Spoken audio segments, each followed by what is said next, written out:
Alur cerita God Level Assassin kini sudah memasuki chapter ke-12. Di cerita sebelumnya, Shadow mengaktifkan mekanisme reruntuhan setelah mengalahkan semua monster. Cerita berlanjut. Setelah mekanisme itu aktif, Shadow berkata, "Ini mekanisme tersembunyi." Mekanisme itu mulai aktif dan membuat abu berbentuk lingkaran di sekitarnya. Ternyata itu merupakan mekanisme bekerja seperti lift. Shadow turun jauh ke bawah labirin. Shadow berkata, "Akhirnya berhenti. Rasanya seperti aku turun 3 atau 400 meter." Setelah turun ke ruangan itu, mata Shadow memandang ke depan. Ini, labirin yang tersembunyi di bawah kuil. Ada kemungkinan tertentu bahwa labirin tersembunyi akan muncul di reruntuhan itu. Aku telah menjelajahi banyak di antaranya di kehidupanku sebelumnya. Ada banyak sekali jebakan di dalam labirin. Tetapi selama ada orang yang bertindak sebagai umpan meriam, sama sekali tidak ada bahaya dalam menjelajahinya. Hanya saja akan butuh waktu lama. Dengan atribut yang kumiliki, jika aku mengaktifkan salah satu perangkap itu, aku pada dasarnya mati. Tapi untunglah aku punya benda ini. Equipment kalung tingkat emas. Plus 15 ketangkasan, plus 20% pengurangan kecepatan. Persyaratan penggunaan, level 8. Efek unik, bisa memanggil makhluk pengikut setia untuk bertarung. Cooldown 600 detik. Lalu Shadow mengaktifkan skill unik dari equipment kalung. Summon Silver Tear Devout Follower. Sesosok monster muncul yang diselimuti aura mengerikan. Lalu Shadow memberikan perintah untuk pergi menjelajahi labirin. Mudah untuk dijelajahi dengan antek yang mengintai di depan.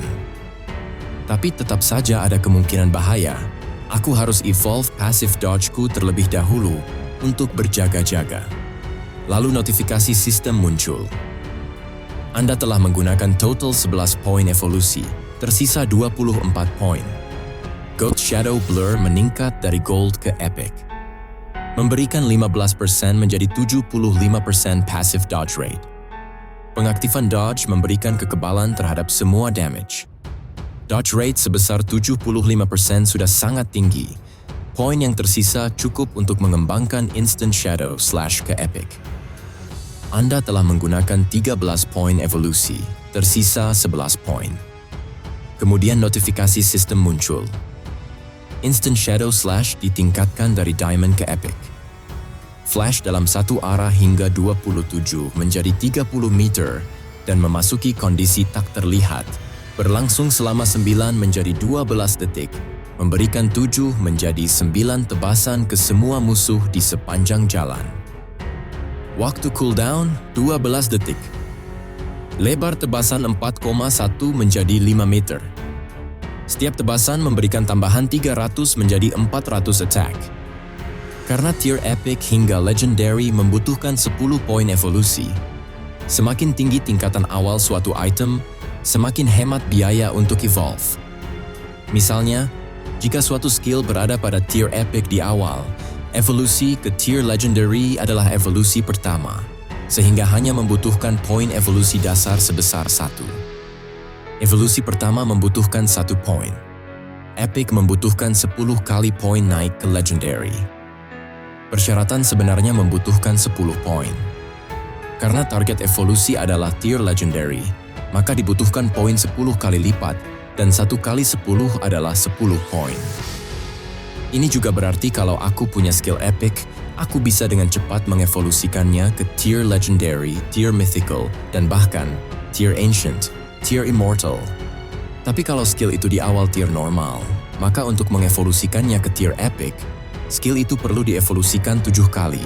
Saat mencapai 10 kali, akan butuh ratusan poin. Tapi hal baiknya adalah, tidak peduli dari tier apa skill itu dimulai, aku dapat menghabiskan sedikit poin untuk mengembangkannya ke tier epic.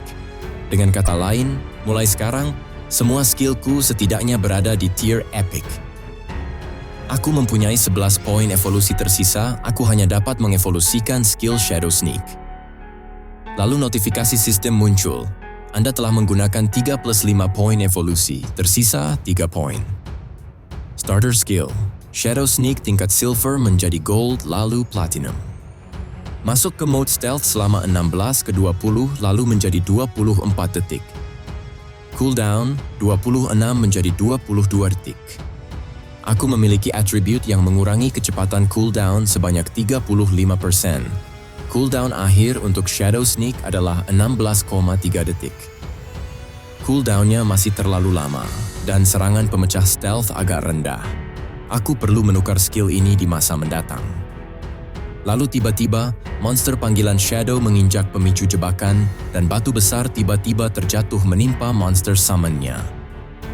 Jika makhluk summon mati, aku akan menunggu masa cooldown sebelum main summon lagi. Labirin ini rumit dan berbahaya. Aku hanya bisa menjelajah dengan perlahan. Aku harap aku bisa menemukan hal-hal bagus saat waktunya tiba.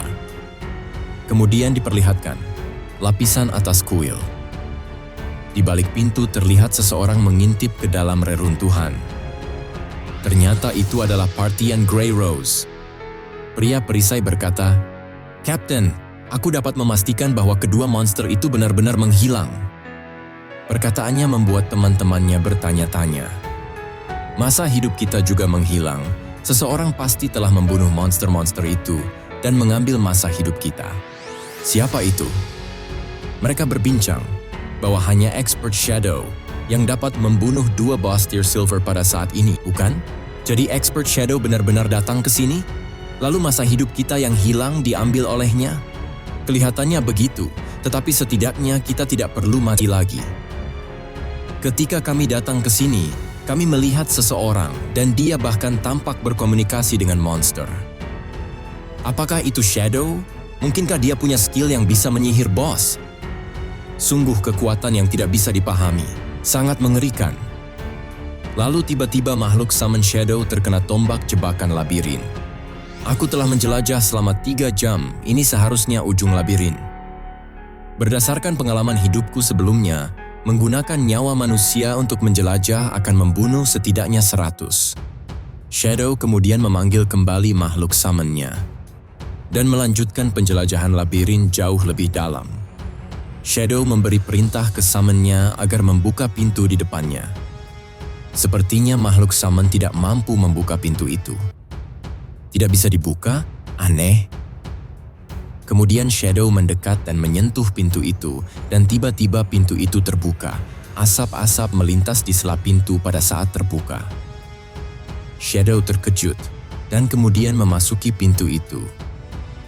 Di dalamnya terlihat sebuah peti hadiah reruntuhan dan seorang penjaga di balik peti itu. Peti itu penuh duri, terkunci dan ada NPC di sebelahnya, dan status NPC itu tidak terdeteksi. Melihat itu, Shadow berkata, "Semua informasinya tidak terbaca. Ini pertama kalinya aku bertemu dengan NPC yang misterius."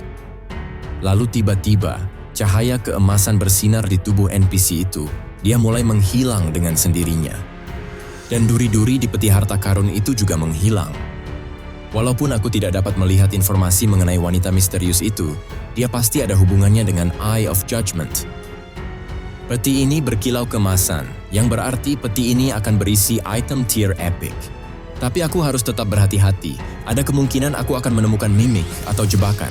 Shadow kemudian memberi perintah ke makhluk summon-nya untuk membuka peti di depannya.